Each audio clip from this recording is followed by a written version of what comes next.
Here's Brody Brazil. It kind of feels like everybody else out there right now is doing a ton of Brandon Aiyuk videos, and I haven't even done a single one until now. And I promise you I'm not just jumping in this conversation for the sake of doing so. Some of you have requested in comments here on the channel, hey, what do you think about this? We'd love to hear what you have to say about it. So I'm doing it a little bit for that, but more importantly, because this is a huge story. This means so much to a team like the 49ers with tremendous aspirations. It kind of feels like this is a turning point of their season already. Can they get one of their key wide receivers under contract for this year and beyond? They want to go back to the Super Bowl. They want to win it. I don't know. Does this make a difference whether they get there and win it or not? This one player signing? I'm not here to say that, but I am here to try and figure out, how does this end?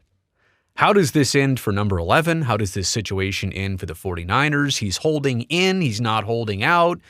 It's complicated. He is still under contract for this season. Will we get that far? He's demanded some trades. They've been presented, but they haven't happened. So let's dive in, because I have some authentic and heartfelt thoughts here that I want to share in this video. You already know probably the back and forth so far, everything that's got us here. I want to go back to the last meaningful game the 49ers played. It was the Super Bowl. They lost to Kansas City. And right after that game, and in the summer months in between then and now, he had some less than inspiring things to say about even the possibility of staying a 49er. It's almost like he either went into the negotiation and conversation feeling like it wasn't going to happen, or he got some indications that it was going to be a little bit more difficult than he would hope for in getting this extension or new contract or whatever you want to call it. So over the course of months, I think this happened in April, everybody noticed that he unfollowed the 49ers on social platforms. He suggested on a podcast that he might look good in a Washington Commanders uniform. And then going into this training camp, he demands a trade.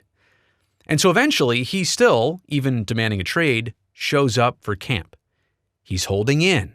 He's not holding out, different from the Trent Williams situation, which we'll discuss in a second. We'll also talk about the holding out versus holding in thing, but he's holding in. So what does that mean? All of a sudden, are we close again? Going from far away to I think we're close to maybe back far away, when two separate trades and the rumors and the whispers and the details about them kind of come out.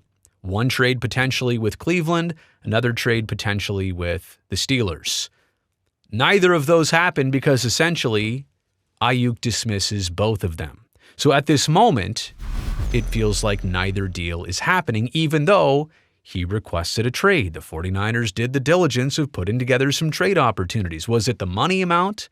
Not what he was looking for in those deals? Was it the team situation and opportunities of going somewhere else that he wasn't looking for?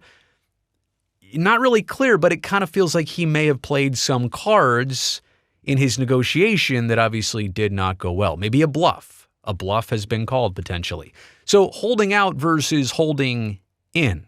Holding in has become a lot more common in the NFL in recent years. And it's the situation where the player does show up, but also does not face fines. And it may seem less controversial because of the fine part, but in the end, the fine stuff is all taken care of anyway. Maybe their presence, right? Their presence alone of somebody holding in, it kind of initially makes you feel like some sort of agreement or deal is imminent. Well, of course, like if he had bad feelings toward the team, he just wouldn't show up. If they were really that far apart, figuratively, then literally he would be far apart from them. He wouldn't want to show up. And the team also wouldn't allow him to do so. So you kind of had a feeling that, all right, he's showing up, training camp's just underway, they'll work something out, or it's right around the corner. We'll give it a couple days. So a couple days happen. And now multiple weeks have happened. They've played a preseason game. You would not have expected him to go out to Tennessee and play in that game against the Titans preseason, but he's also not out there practicing with his teammates. So the longer this goes on, the more awkward it must be. And maybe for him to keep showing up and doing whatever he's doing there, but also for the 49ers as a team and their front office and their coaching staff, they're looking at the guy like, we know this is business and we know you have to take care of yourself, but at some point, don't be a distraction. At some point, like when you're holding in, it feels like you can only hold in for so long before it turns even more awkward than holding out. And let's also not make the mistake here. Aiyuk is doing this. He's holding in, but the team is allowing this. I suppose they could also say, unless you're going to play, you can't be here. You're under contract. We have the team option. We picked it up for your 4th year of 4 on the deal. They could do that, but they are allowing this up to this point. So to a certain degree, I suppose you have to give the team credit that they've gotten it this far and they're willing for the flexibility to happen. Now let's move into the element of time.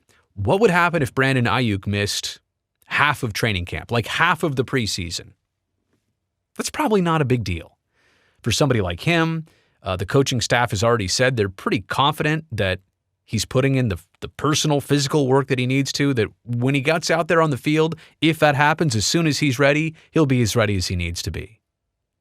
I don't think missing half of training camp would be a big deal. Missing all of training camp? Now we kind of get into Blake Snell territory. Oh, you might be a Giants fan of baseball fame watching this channel. Blake Snell didn't sign with a team. Very late signs with the Giants. Misses all of spring training, has kind of a disastrous start to his season, then gets hurt. Related or not, I'm not going to connect those dots.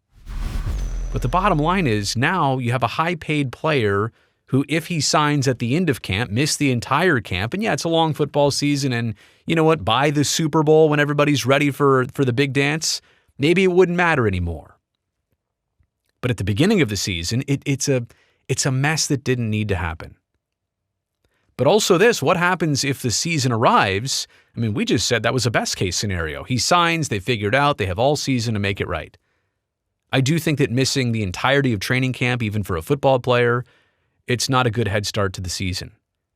But if the season arrives and there's no deal, well, he's still under contract.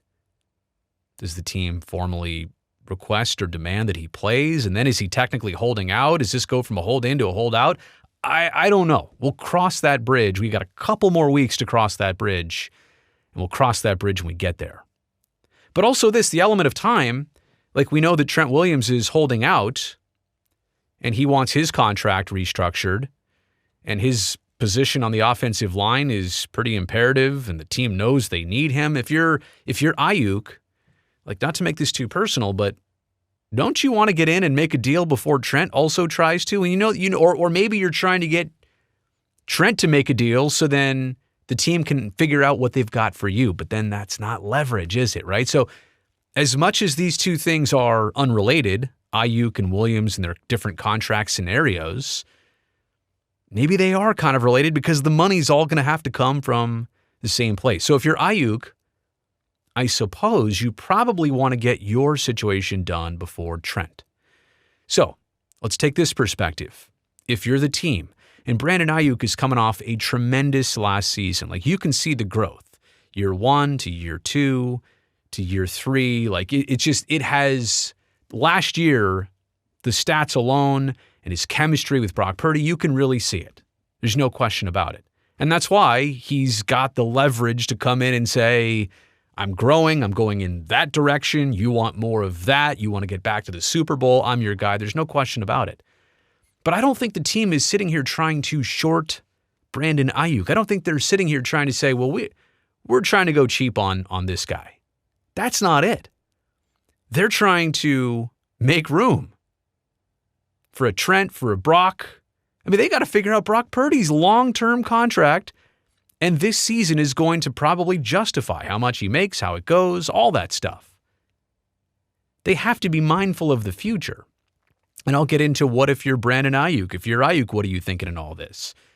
Maybe you got to think about the bigger scenario. If you want to stay on this team, this really good team, maybe make just a few $1 million less. Get most of your money, but just a little bit less. I'm all for players. I'm all for performers getting their money. Trust me. Got to believe me on that. But I don't think the team is trying to short Brandon Aiyuk. I don't think anybody expects that, but subconsciously, that might be something that we all think about passively, but not actively. The 49ers also drafted what most consider to be a steal in Ricky Pearsall. So you've got a wide receiver that, is going to be a rookie, but is highly acclaimed. People really like the 49ers getting him as late as they did. in the first round, so that also adds to the mix. That also adds to the conversation. Well, you've got another wide receiver, and it's not to say that Pearsall is Aiyuk, but what will a couple years bring? So the main question the team has to look in the mirror and ask themselves right now, can you have another chance at the Super Bowl even without Brandon Aiyuk? I don't know the answer to that, but that's the question they have to ask and answer to themselves right now. That's probably the main question for the team. If you're Brandon Aiyuk, 4 seasons into the NFL, and maybe you're at the halfway point of your career, you're still getting started. I don't know how many years he lasts. I don't know what, I know the average career span of an NFL wide receiver, but 4 years in, handful more to play, no doubt about it. But this might be the big payday chance. Like I said, coming off a great last year, this is the team, high ambitions, they really want it. But if you're Brandon Aiyuk, if you can get most of what you want and play on a really good competitive team in a good football weather city, you don't have to worry about running routes in the snow half the year. Well, for home games, that is. Can you get the rest somewhere else? Hypothetically, you're at the end of this contract, I don't know, is $10 million short of where he wanted to be. That's a lot of money. Or there's also the tax situation, different in the state of California versus some other cities he could play for. But could you get those $10 to $12 million over 4 or 5 years, whatever, elsewhere? Could you do an endorsement deal that gets you to where you wanted to be? Can you figure it out? Because look, it's also hard to land on a winner. If you really like your team and you really like your teammates and you really like the guy who's throwing you the football in the right spot to get you those receptions, to get you, keep you protected, to not throw too far ahead or behind you. If you really like everything about playing on the 49ers, it's kind of a part of life. You got to make that decision. You may not be able to get your cake and the icing and eat it too. You can get your cake and eat it too. You may just not get all the toppings on it that you were hoping for. But can you get the toppings from somewhere else? I would also say that if you're Brandon Aiyuk, final thought on this, if he's got nothing to lose for another week or 2 even, then why not use this time? So what? If he really is going to get a deal done eventually, I won't look back at this time any differently. So what? Before games, week 1 of preseason, week 2 of preseason, that's fine. But why not use this time to bargain if it's not a big deal? However, what's lost? What's lost if you start getting to that point of no return? You're behind the team in training camp, or now there's awkward feelings about you amongst team personnel and teammates. I know they're all rooting for him. They want him to figure this out. They want him on the team. It's not much more complicated than that, but at some point, they want to make sure it happens for everybody's sake, his included. So how does this end? Wish I had the exact answer. Trying to paint the picture for you. I'd like to think a deal gets worked out. That's probably my prediction. It might take longer than expected or longer than most would hope for.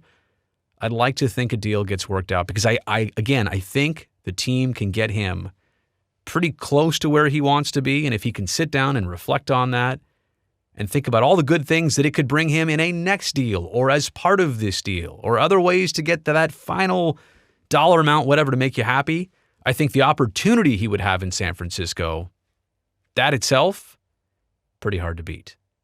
You made it here to the end of this video. You know I really appreciate that. Thumbs up down below. That'll greatly help me, this video, and this channel. I would like that, but I would love it if you just take 1 second right now. Go down there below this video. Make sure you are subscribed to this channel. Hit that subscribe button.